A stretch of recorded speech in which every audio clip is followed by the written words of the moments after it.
Hello everyone, welcome to my channel Chemistry is Fun.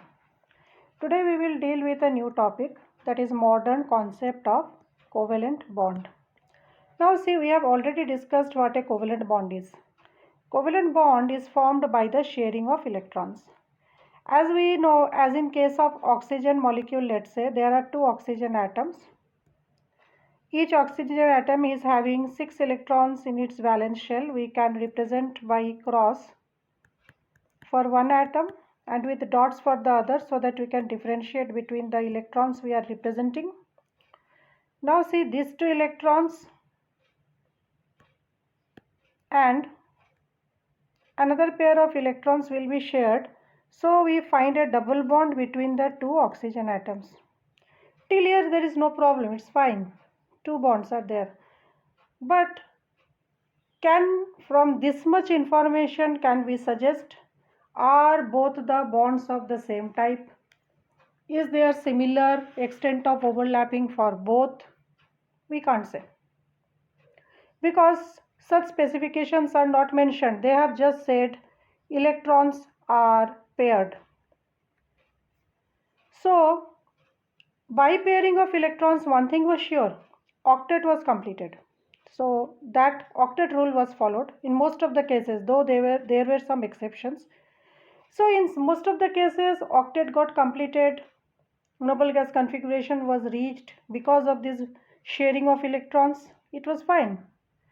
But then, if anybody asks, are both the bonds of similar type? Extent of overlapping or sharing is same? We don't have any answer. So we can summarize that octet concept could not have any explanation why the covalent bonding is taking place. What type of forces are acting during the covalent bonding? That's what I just told. Are both the bonds of the same type? Is the extent of sharing same? We don't have any idea till now. Also, since we could not explain the extent of overlapping, we could not explain the shape and geometry of molecules. So many questions remain unanswered. In order to provide answers to all such questions, some new theories were given.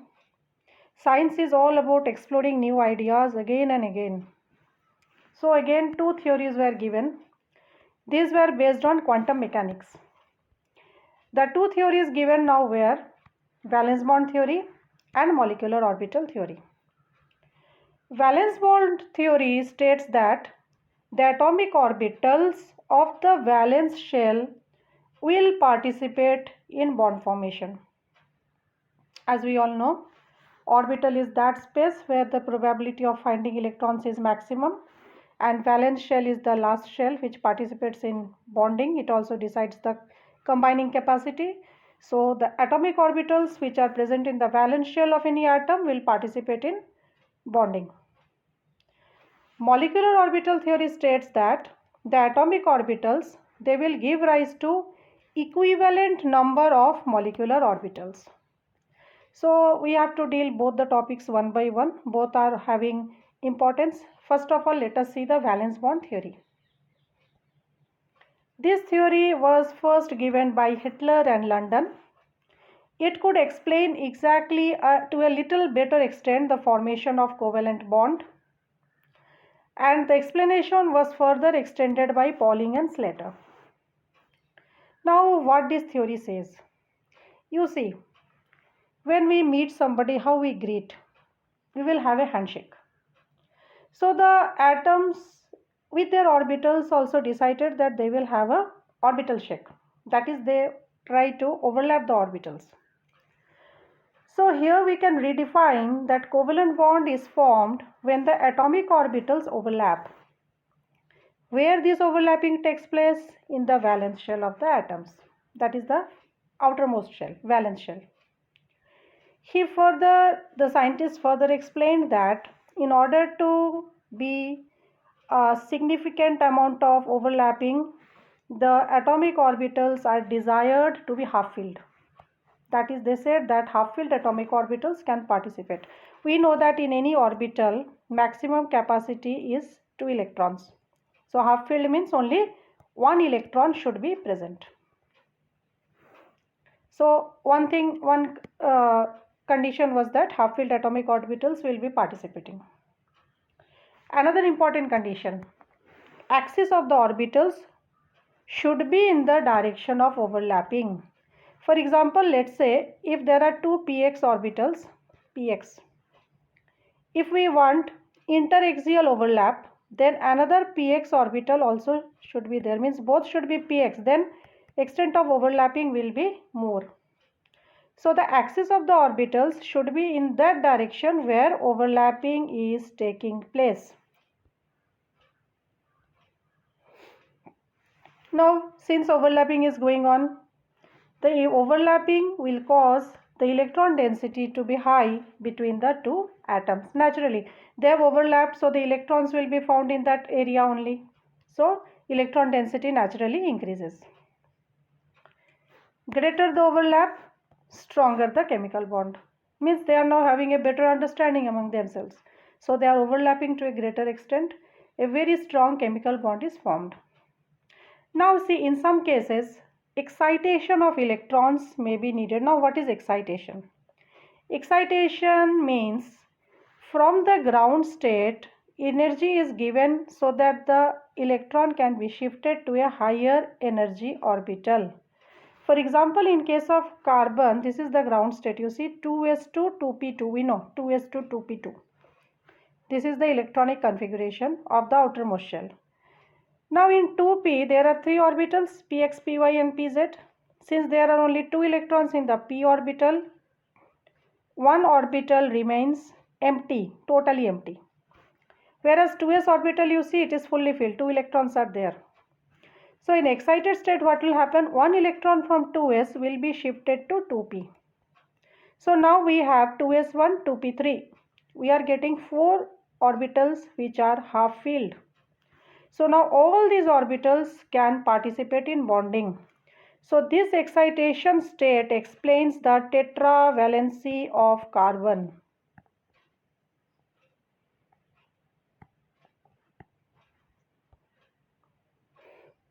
Now p orbitals, you know, they are directional.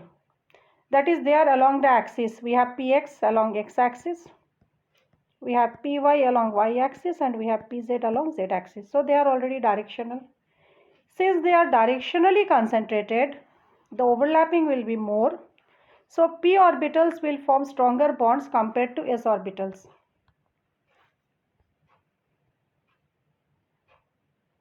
Now in this we have to study two types of bonds, sigma bond and pi bond. Sigma bond is formed when there is a axial overlap, means along the axis, as I told you, two px orbitals, they will overlap.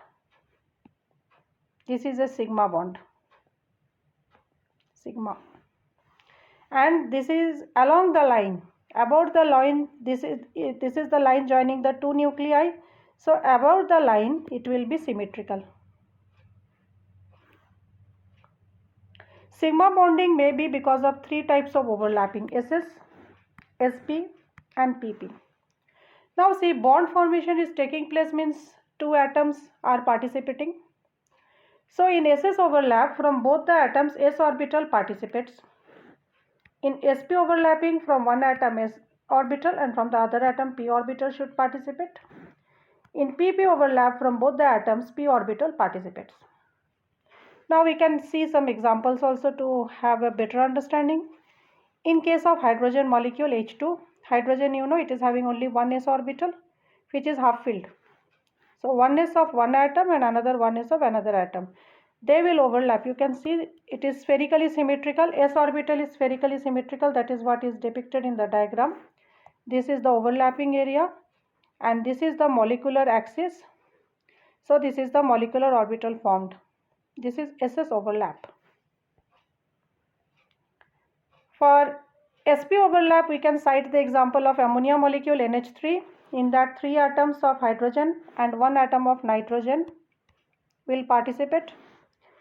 From hydrogen, 3s orbitals, this are depicted by a spherical shape, and this is the p orbital from nitrogen, px, py and pz. Overlapping takes place, you can see here. This is the overlapping between the hydrogen s orbital and p orbital of nitrogen. So sigma bonds are formed. These are all sigma. So this is the sigma molecular orbital formed in ammonia. Next is pi bond. Pi bond will be formed wherever there is lateral overlapping. In case of p orbitals, where we find lateral, sidewise, lateral means sidewise overlapping. So since it is sidewise overlapping, the extent of overlapping is less. So it's a comparatively weaker bond. If you compare with sigma, this is a weaker bond. So this is the diagram. These are the p orbitals. This is the sidewise overlapping taking place. This is the overlapping area. So this is the pi molecular orbital formed. The molecular orbital, as you can see here, this is above and below the plane having the nuclear axis. If here this plane will be there with the nuclear axis, above and below the plane you get the molecular orbital. As in case of oxygen molecule, oxygen atom is having two singly occupied p orbitals. Two orbitals are half filled.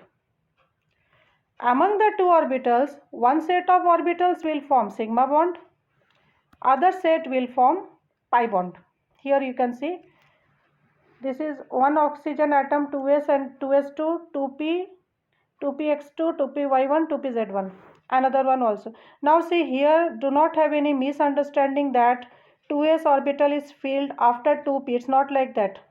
Here 2s is drawn afterwards so that I can explain how the pi bonds and sigma bonds are formed. So I kept the 2p closer to each other. Filling will be 2p after 2s only as usual. So here you see the green dotted lines shows axial overlap, axial along the internuclear axis, that is sigma bond, whereas this violet color I have used, that is the pi bond by sidewise pp overlap. So here you see this is the axial overlap, sigma bond for oxygen atom, and this sidewise two lines. See, both the lines constitute a single pi bond because one lobe is above and another below the internuclear axis. So both the lines constitute a single pi bond. Here you can see pi molecular orbital is depicted by red area. This is the pi molecular orbital. And this is the sigma one. The center portion is sigma molecular orbital. I hope today you all could understand the topics I have taken today. Thank you all for watching my video. Please subscribe to my channel. Thanks for watching. Thank you.